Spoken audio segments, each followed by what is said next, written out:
In today's video, I want to go over Capcom planning to make more remakes and IP revivals after the success of Devil May Cry 5 and Resident Evil 2 Remake. What that means is for those of you that like games like Dino Crisis, you don't have to lose out hope yet. Capcom might be bringing them back in the future. We'll take a look at what they said.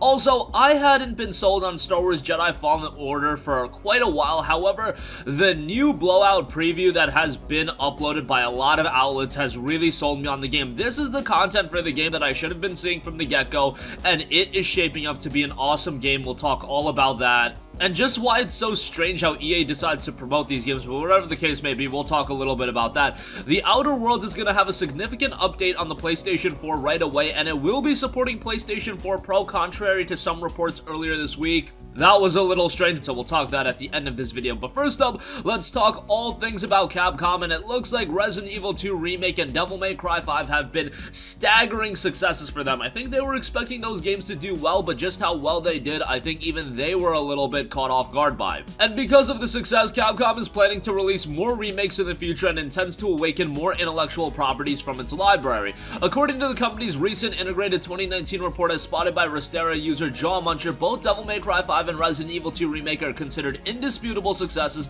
and Devil May Cry 5 sales numbers has successfully re-established the series. Devil May Cry 5 sold 2.1 million units, successfully re-establishing the series, the report reads. Following the success of the Resident Evil 2 Remake, the Japanese producer appears to be aiming for further growth by releasing more remakes in the future. In addition, Capcom is actively looking into reviving IPs. Our initiatives are to 1. Strengthen digital sales, 2. Bolster our title lineup through the full-scale execution of our 60-month and 52-week maps, and 3. Awaken dormant intellectual properties, Capcom has written in its report. What does intellectual properties mean? Well, those are all of the franchises that Capcom has but hasn't really done anything with over the past few years, and that really means a litany of franchises. Capcom is one of the most star-studded franchises in terms of compelling games and compelling IPs. You just look at all of the games they've put out, there's a lot that they can bring back. I point to games like Okami, I point to games like Dino Crisis. Yes, Mega Man has seen a little bit of a resurgence, but there are a lot of Mega Man spin-offs that I don't know if we're ever going to see another title to, but they might want to bring that back. Could we see a new Mega Man Battle Network? Could we see the long-awaited Mega Man Legends 3? That's something I know so many people want, and it would be really cool for that to happen. What I do know is Capcom has established themselves as one of the top publishers in all of gaming today, and if you told me that back in like 2014, 2015, I would have said you're crazy. Capcom was making some ridiculous moves, but I don't know what happened. They really got their act together. It's really started with Resident Evil 7, and then they parlayed that into the release of Monster Hunter World, and then it was just blockbuster release after blockbuster release, and all of them were at an elite quality level. You look at the Resident Evil 2 Remake, Devil May Cry 5, again Monster Hunter World, which has just been a gigantic, colossal success for them, a game that is still huge today. They just put out Iceborne as well, and even outside of that, those I would consider Capcom's big three over the last few years. But then you've had Mega Man 11, again Resident Evil 7 isn't that old, and then you all had all of the Mega Man collections as well. Capcom has just put out successful game after successful game, and I don't know how long a quality level like this is sustainable for a major publisher, but we'll see. Hopefully it is very much sustainable, and hopefully we do see more Devil May Cry, hopefully we do see more Resident Evil, and hopefully we do see some of those IPs being revived, whether it be an Okami, whether it be a Dino Crisis, whether it be something I'm not even thinking of right now. Onimusha is another title that Capcom owns, and we could see make a comeback at some point. Hey, a big budget Onimusha title I think could be really cool, although we do have Ghost of Tsushima coming out, and that kind of fills that void. But nonetheless, that's something I would still love to see, so great news coming out of Capcom. Alright, moving on from that, Star Wars Jedi Fallen Order is a game that I hadn't been sold on for quite a while. If you guys were following this channel, you knew that I was excited about the game on the pretense that it's a Respawn title, and Respawn is incredibly talented. Star Wars as a single-player experience, that's really cool. However, it's an EA-published title, and the gameplay we've seen thus far has just not looked all that compelling. The gameplay we saw at E3, I was like, man, this from a visual standpoint looks okay, but the gameplay doesn't look that compelling. Well, we just got a significant amount of previews from Easy Allies as well as IGN release, and why they didn't show off this gameplay from Star Wars Jedi Fallen Order from the get-go is beyond me. This game is now looking awesome. The initial game just made it look like kind of like a bootleg Uncharted, and nobody really wanted that, but now the gameplay we've seen has looked absolutely awesome from a combat standpoint, visual standpoint, scenery standpoint. Star Wars Jedi Fallen Order is looking ridiculously good, and now my hype for this game has been completely reignited, and it just goes to show that once again I think EA had a massive massive platform when they first showcased Star Wars Jedi Fallen Order gameplay, where they showed off gameplay where the general consensus is, man, I don't know what to make of this game, but now the footage that we're seeing is looking really good, but this footage is definitely going to go under the radar. A lot of people have already made their minds up about Jedi Fallen Order. I know a lot of people are going to pick it up. It's a single-player Star Wars game. It's Respawn. That's enough to sell people on it, but for a lot of other people, they're thinking, man, it's EA. Man, I didn't like the gameplay I saw. This is one that I'm going to wait a little bit on. Now, if the game comes out and it's getting, you know, 9s everywhere, or it's getting really good reviews and really good reception from consumers as well, people are going to change their tune and people are going to pick it up.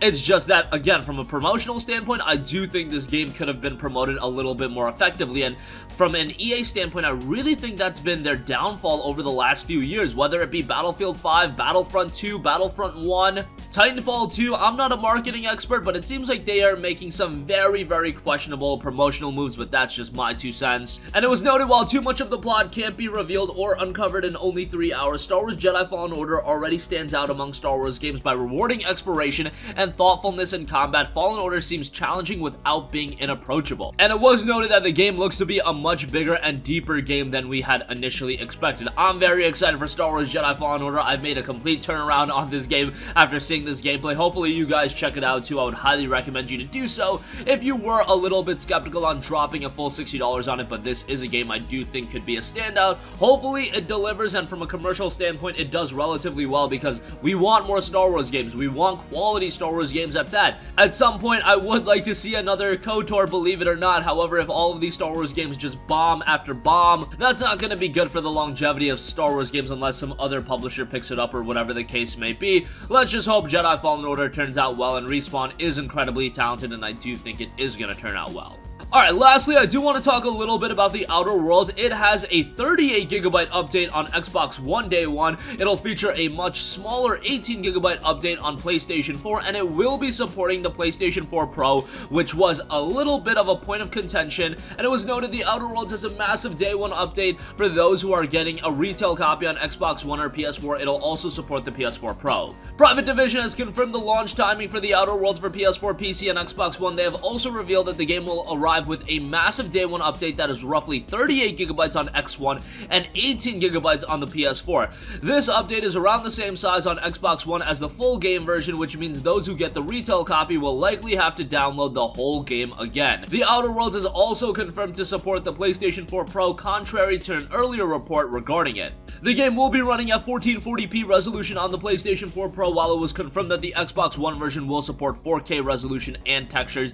I imagine that's what explains the heftier download size, but that is just my speculation. And if you do want to play Outer Worlds, you'll be able to check it out 9 p.m. Pacific time on October 24th and 12 a.m. Eastern time on October 25th. So that is the official launch time if you do buy the game digitally and you're downloading it, or whatever the case may be on that. The Outer Worlds is a game that I'm very excited for. It is, of course, done by Obsidian, and they are a super talented studio, but this is going to be Obsidian's last game on the PlayStation 4. They have been acquired by Microsoft, and it kind of goes to show The Outer Worlds is a game that's directly going on Xbox Game Pass right out of the gate, so they're going to be able to play the game with a subscription to that. We're going to have to drop the full $60. That's a little bit of a bummer, but nonetheless, I know a lot of you guys are adverse to subscription services anyway, so probably doesn't matter to you, but I do think The Outer Worlds is going to turn out to be a great game, and it is due out October 25th. And that's going to conclude this video. Again, Capcom is planning more remakes and IP revivals. What games would you like to see remade? I didn't even really go over that, but Resident Evil 4 would be an awesome remake. I noted that in an earlier video, but I know Resident Evil 4 came out on the PS2 and the visuals haven't degraded that much,